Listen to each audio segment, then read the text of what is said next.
하루의 첫 시간을 하나님께 드리며 구별된 하루를 살아가기를 소망하는 우리 모든 성도님들에게 하나님의 인재하심과 동행하심이 함께 하시는 한 날이 되시기를 주의 이름으로 축원합니다.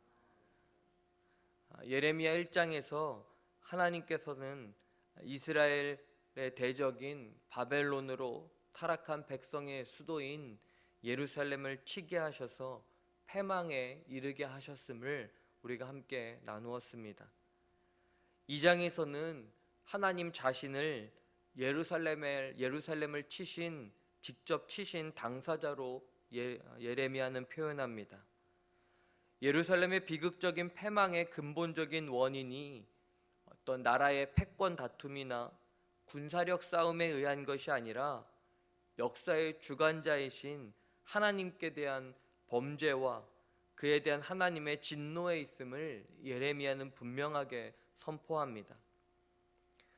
역사가들은 신흥 강국 바벨론에 의한 이스라엘 정복이라고 기록하겠지만 하나님의 역사는 바벨론은 하나님의 도구일 뿐이고 하나님을 배반하고 떠난 죄와 죄인에 대한 분명하신 심판을 말씀하고 있습니다. 오늘 본문은 그 하나님의 진노하심의 결과가 얼마나 엄청난 것인지에 대해 생생하게 예레미야를 통해 보여줍니다. 예레미야는 하나님께서 진노의 구름으로 시온을 덮으셨다라고 탄식합니다. 하나님께서 진노의 구름으로 시온을 덮으셨다는 것, 하나님의 진노에서 시온은 그 무엇도 예외가 될 수 없다는 것을 의미합니다. 더 이상 시온에는 하나님의 은총의 햇살이 비치지 않기 때문입니다.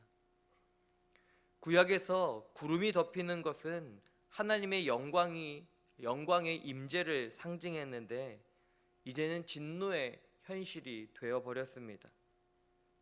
과거 이스라엘은 하나님의 사랑을 받는 언약의 백성이었습니다. 그 아름다움은 하늘에 사무쳤습니다.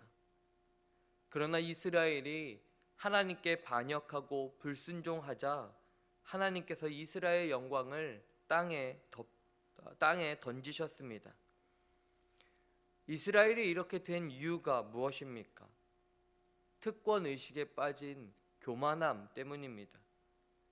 이스라엘 백성들은 하나님께서 친히 부르셔서 선택한 민족입니다. 이스라엘의 아름다움이라고 표현합니다. 아름다움의 원어는 영광, 영화를 의미합니다. 이는 하나님께서 선택한 이스라엘에게만 주었던 하나님의 영광을 뜻합니다.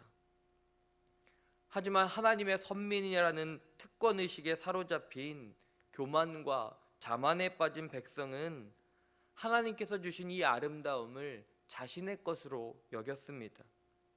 그 아름다움을 지탱해주는 하나님 율법을 준수할 의무를 무시하고 자기 교만과 자기 자만에 빠져 하나님을 잃어버린 것입니다.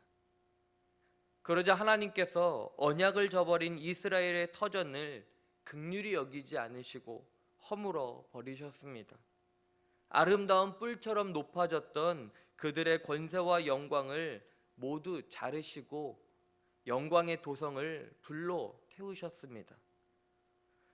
사랑하는 여러분, 우리가 이 땅에서 누리는 것은 모두가 하나님께로부터 온 것입니다. 우리는 이것을 잊지 말고 감사하며 겸손한 마음 자세로 살아가야 합니다. 우리는 하나님께서 이 땅에서 맡겨주신 것들을 관리하는 청지기이며 하나님의 뜻대로 사용해야 하는 종들입니다. 우리는 절대 주인이 아닙니다. 주인이 될 수도 없습니다. 저와 여러분이 지금 우리에게 주어진 것들을 하나님의 뜻하심에 맞게 사용하여 마지막 때에 하나님께 칭찬받는 저와 여러분의 삶이 되기를 간절히 소망합니다. 진노하시는 하나님께서 초막을 헐어버리시고 절기와 안식일을 폐하시고 왕과 제사장을 멸시하겠다라고 말씀하십니다. 6절 말씀입니다. 주께서 그의 초막을 동산처럼 헐어버리시고 그의 절기를 폐하셨도다. 여호와께서 시온에서 절기와 안식일을 잊어버리게 하시며 그가 진노하사 왕과 제사장을 멸시하셨도다. 이것은 앞의 것보다 상태가 훨씬 심각한 것을 보여줍니다. 초막은 유다 백성들과 하나님 사이에 약속된 만남의 장소입니다. 그것을 헐어버리신다라는 것은 더 이상 유다 백성들 이스라엘을 만나시지 않겠다라는 선언입니다. 절기와 안식일은 무엇입니까? 하나님과 약속된 시간들입니다. 절기와 안식일은 유다 백성들의 출발이 어떻게 이루어졌으며 하나님께서 어떤 분이신지를 보여주고 무엇보다 이방 민족과 구별해주는 가장 분명한 증거입니다. 하지만 이제는 그것은 잊어버린 시간, 잃어버린 시간이 되었습니다. 왕과 제사장은 누구입니까? 모두 기름 부어서 세운 직분들입니다. 이들은 유다 백성들이 누구의 다스림을 받고 누구의 말씀을 받고 누구를 섬겨야 하는지를 보여주는 기억 매체들입니다. 그러나 하나님께서 이제 이들을 인정하지 않으시겠다라고 말씀하십니다. 사랑하는 여러분, 이러한 하나님의 심판은 그 누구도 막을 수 없습니다. 그때는 더 이상 하나님의 묵시, 곧 회개와 구원을 위한 하나님의 말씀도 주어지지 않습니다. 장로들이 티끌을 머리에 쓰고 굵은 배를 허리에 두르고 슬퍼하며 회개해도 이미 너무 늦었습니다. 심판이 임하고 나면 회개와 구원의 기회는 더 이상 존재하지 않습니다. 하나님의 심판만 있을 뿐입니다.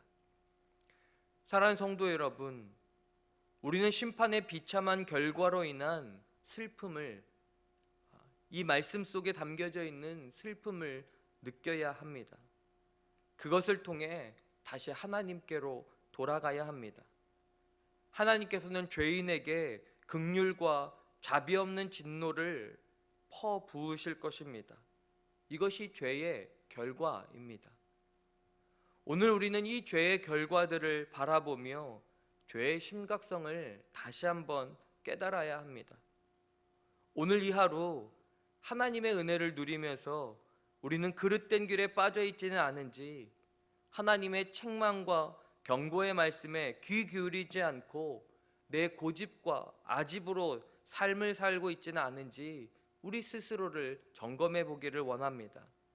오늘 우리에게 들려주시는 이 하나님의 말씀을 통해 우리의 삶을 비춰보며 조명해 보길 소망합니다.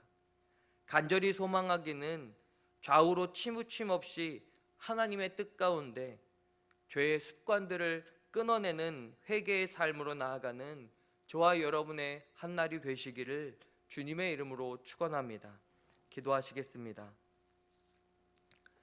하나님 아버지, 죄 때문에 하나님과 원수되는 것이 얼마나 무서운 고통인지 깨닫게 하시니 감사합니다. 내가 주인 되었던 교만함과 자만함의 삶에서 깨어나게 하여 주시옵소서. 주권자 되시는 하나님 앞에 엎드려 주시는 말씀에 전적으로 순복함으로 하나님이 기뻐하시는 삶이 될 수 있도록 성령님, 오늘도 우리의 삶을 인도하여 주시옵소서. 사랑하는 믿음에 벗들인 환우들을 위해 기도합니다. 어느 상황 속에 있든지 치유자 되시는 주님을 더 의지하게 하여 주시고 모든 치료의 과정에서 주님께서 은혜의 은혜를 내려 주시옵소서. 1000번째 예물 감사 예물을 주님께 올려드립니다. 이 예물이 하나님 나라의 씨앗되어 복음의 소식을 이 땅에 전하는 하나님 나라를 이뤄가는 주의 공동체를 이루게 하여 주시옵소서. 모든 성도들의 삶의 자리를 지켜주셔서 주님과 동행하며 하나님의 말씀을 기준으로 살아가는 삶이 되게 하여 주시옵소서.